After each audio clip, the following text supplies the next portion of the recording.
As long as your belief that you are equivalent to that behavior is intact, it's only a matter of time before some catalyst is going to cause the person to relapse, change the identity from I am an addict to I am a person who on some level chooses to engage in this behavior, but I am choosing it, which means I can choose differently.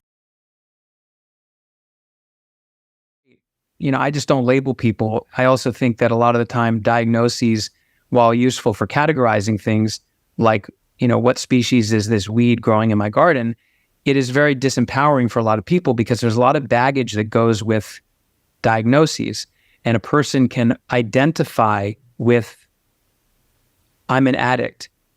I am, I have major depressive disorder. I'm an anxious person. I'm a smoker, whatever. And then when their identity gets tied up in the unhealthy behavior, it makes it much harder for them to change their behavior because the identity is going to dictate the behavior. And like what you talked about the person and, your personality, another way to look at that might be your identity because it feeds on itself, right? The personality is ultimately the sum total of all the different thoughts, feelings, and actions, because that dictates how you show up in life.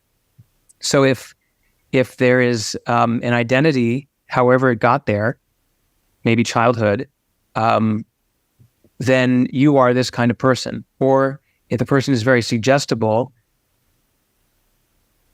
and an authority like a therapist with very good intentions might diagnose this person as having a disorder, and the person latches onto it.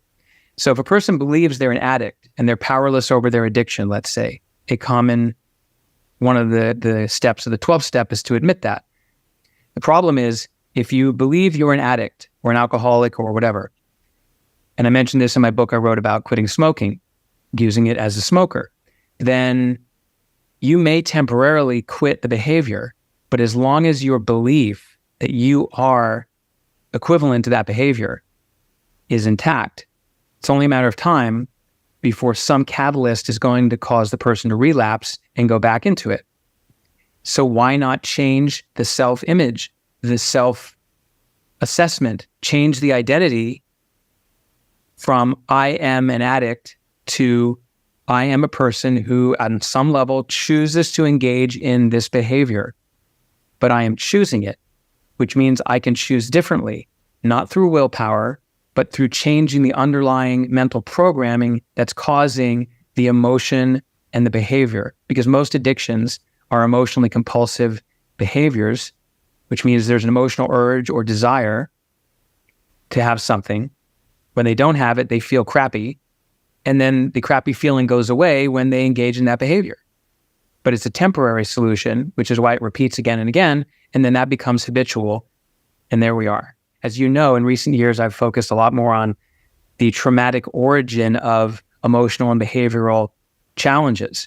And by focusing on clearing the emotional charge from traumatic memories, that's usually the shortcut to pulling the weeds out by the roots. I don't diagnose people with PTSD. They usually have already been to a therapist or a psychiatrist who has diagnosed them, or they've gone online. As we all know, you can diagnose yourself, which is not necessarily a good thing.